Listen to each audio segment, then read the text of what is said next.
Not only are they lying, they won't even admit when they've been caught lying. But now let's talk about Prince Andrew too, who was caught lying over a woman at some kind of a party. I mean, just not a good, this is not doing you any favors, you know. I know Prince Andrew soon will probably be on the comeback tour. It's gonna be a bunch of highly paid PR execs. Maybe Steve Bannon can jump in, shoot another 5-hour podcast trying to rehabilitate him. Like, Prince Andrew, what's the secret behind the royal family? Look, you're the smartest guy in the room. But again, has he admitted anything?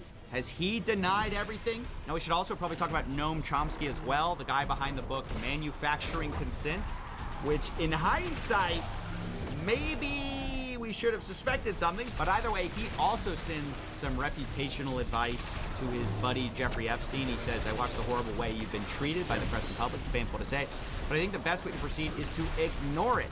When the vultures dearly want is a public response, which then provides a public opening. In general, I think it's best not to react unless directly questioned, particularly in the current mood. That's the best advice I can think of. No.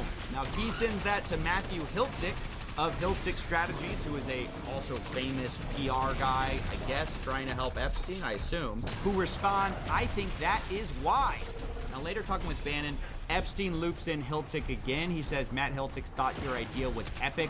Hypocrisy of the liberal left. And he says, yep, he would confidentially like to sit and help if you like. This is Matthew Hiltzik. You know, a lot of powerful people basically were bending over backwards, left, right, center, trying to rehabilitate this guy's image. And the question is, why? Why were all these guys so interested in their precious Jeffrey Epstein if they had no involvement? I mean, that's the part I can't figure out. Because all of them deny it, all of them don't admit anything. And so what exactly is the problem? But now it's time to talk about Elon Musk's brother, Kimball Musk. He was also in the files. Jeffrey was copied on an email talking about Kimball's 40th birthday, where the password to the secret party was riot.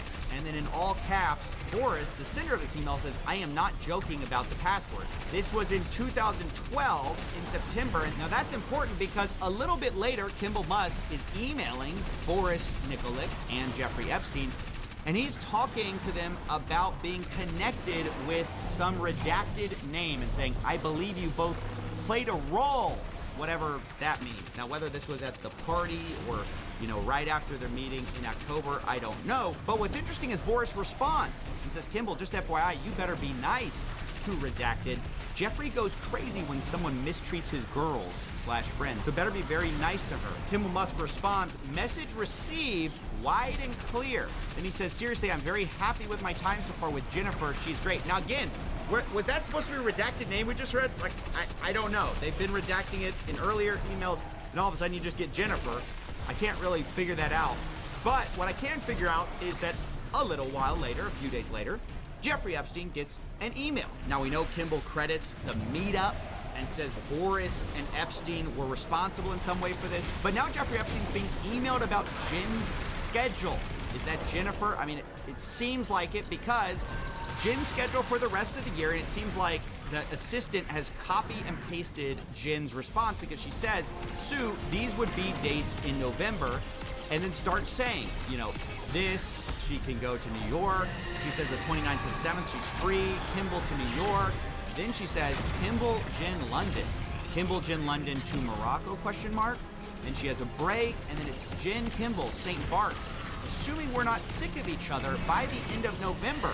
Now, I can't figure out why is she running this schedule about when she's hanging out with Kimball, who Jeffrey set her up with.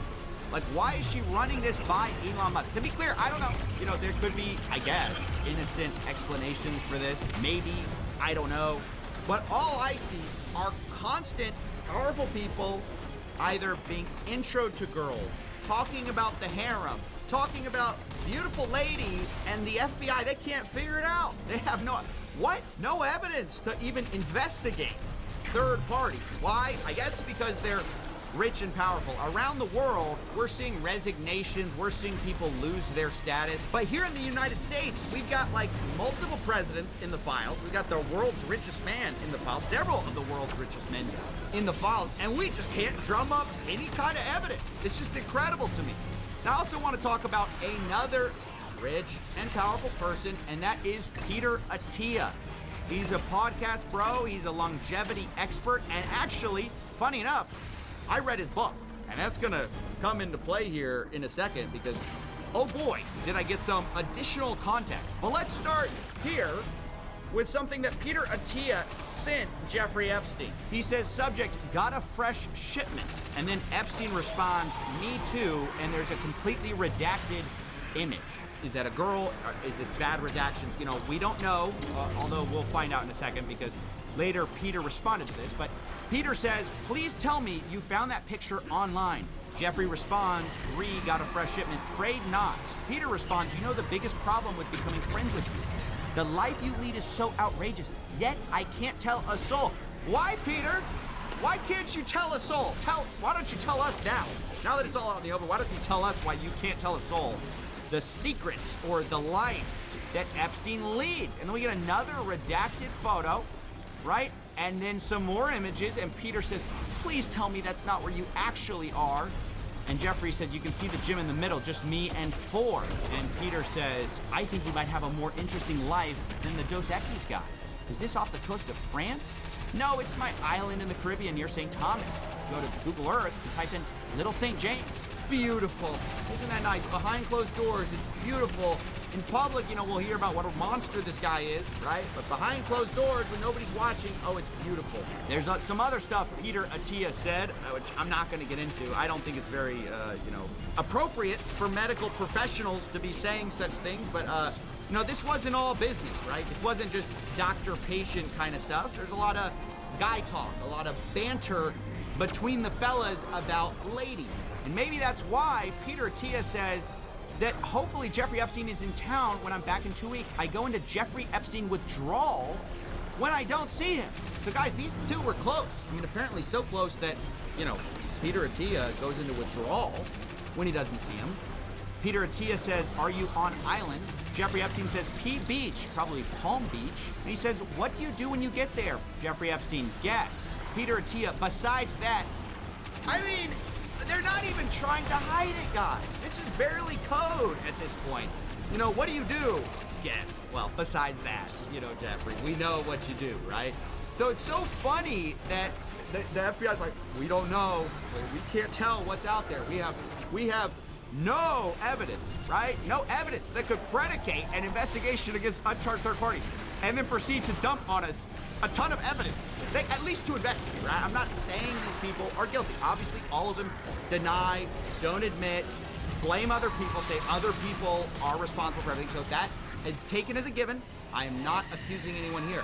I'm just saying, seems like we got a few leads here, fellas. Some people to look at. Now, I want to address the fact that Peter Attia has actually responded to this whole debacle. He says the following email is what I sent my team last night. I sent a similar version to my patients as well. You put your trust, credibility, your hard work, what we built together, and I take that responsibility seriously. You deserve a complete and honest account of what did and did not happen. I apologize if did not get this out sooner. I wanted to be thorough. He says, I was not involved in any criminal activity. My interactions had nothing to do with abuse or exploitation of anyone. I was never on a plane, never on his island, never present at any parties. That said, I apologize and regret putting myself in a position where emails, some of them embarrassing, tasteless, and indefensible, are now public. So it's this apology. He addresses some of the things, and he says that some of it's just banter, right? Like I said, it's just guy talk, whatever that means. He claims that his got a fresh shipment was in reference to a photograph of bottles of metformin, and then Jeffrey responded with a photograph of an adult woman. I responded with crude, tasteless banter. He says one line in that exchange about his life being outrageous and me not being able to tell anyone is being interpreted as awareness of wrongdoing. That's not how I meant it at all. What I was referring to poorly and flippantly was the discretion commanded by those socials and professional circles. The idea you don't talk about who you meet. I don't know, Peter. This seems like revisionist history. A little bit. I mean, personally, to me, as I'm viewing this, third hand, right?